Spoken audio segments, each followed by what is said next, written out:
તો મિત્રો જુઓ, બાજરીના રોટલા અને ગવાર દહીંનું શાક આપણું બનીને તૈયાર થઈ ગયું. જય શ્રી કૃષ્ણ, રાધે રાધે, જય દ્વારકાધીશ. મિત્રો સવારના 9:40 થઈ છે. તમે બધાને ગુડ મોર્નિંગ. ને કેમ છો તમે બધા? મજામાં?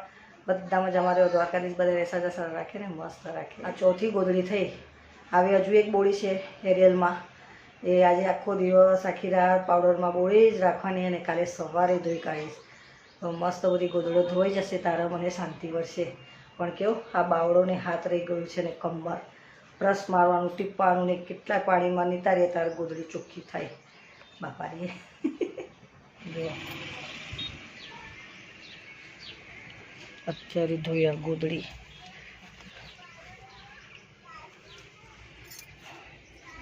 આ ચોથો દિવસ થયો. ચોથી ગોદડી થઈ. એક ગોદડી હજુ પલાળી છે. જો હું ને મારી કાકી શાકભાજી લેવા જઈએ છીએ. શાકભાજી લેવા ચાલ ડોગી ભાઈ, શાકભાજી લેવા ચાલ ચાલ અમારા જોડે.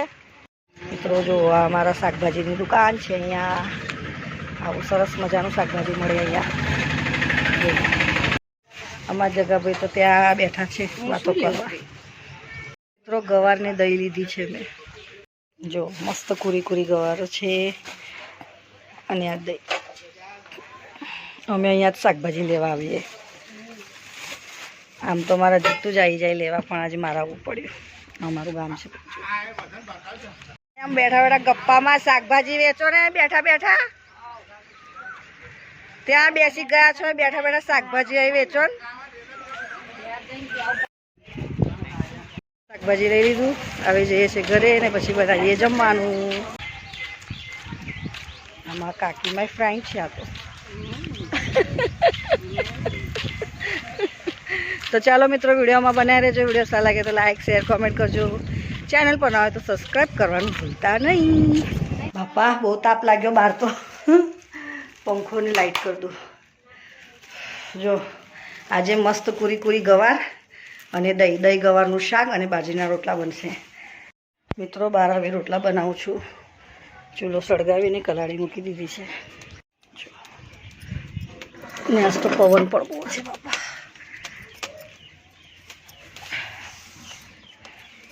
બધું લઈને આવી ગઈ. ફટાફટ રોટલા બનાવી તો.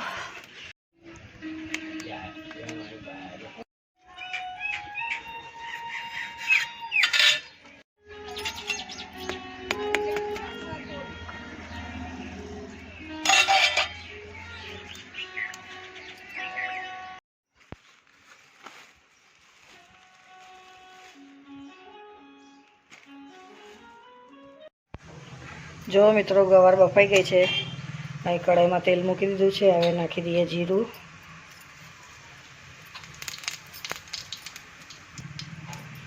ડુંગળી, લીલા મરચાં અને મીઠી લીમડી.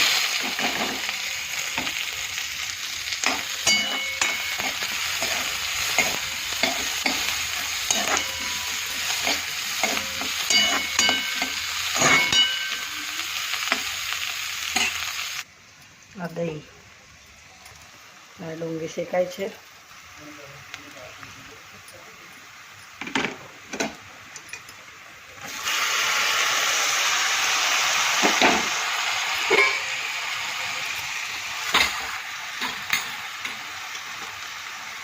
હળદર,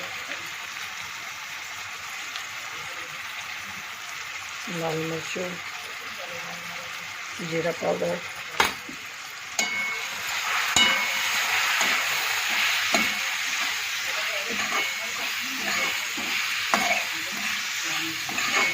દહીં નાખી દઈએ.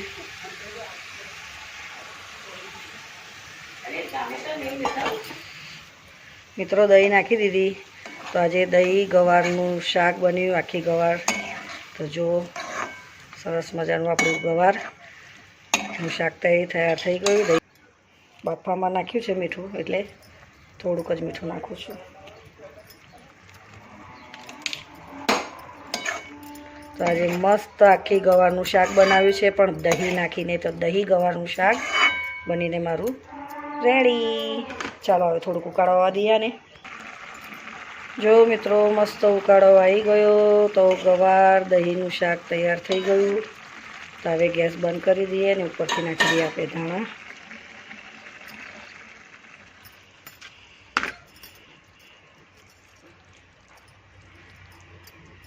ગવાર દહીંનું શાક તૈયાર.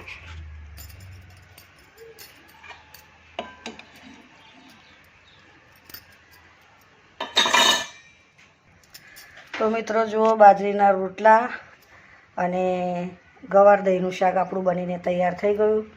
તો આવું સરસ મજાનું જમવાનું હોય તો આપણા ગામડામાં તો ખૂબ મજા આવી જાય અને બધાને ભાવે. બાજરીના રોટલા જોડે દહીં ગવારનું શાક. તો ચાલો મિત્રો, જમવાનું બની ગયું મારું. મિત્રો, ગવાર દહીંનું શાક બનીને તૈયાર થઈ ગયું ને મસ્ત રોટલા બાજરીના. તો ચાલો મિત્રો, આજ માટે આટલું જ. ચેનલ પર તો સબસ્ક્રાઈબ કરજો, વિડીયો સારા લાગે તો લાઈક શેર કોમેન્ટ કરજો. તો મળે ના બ્લોગમાં. જય શ્રી કૃષ્ણ, રાધે રાધે, જય દ્વારકાધીશ, હર મહાદેવ, બાય બાય.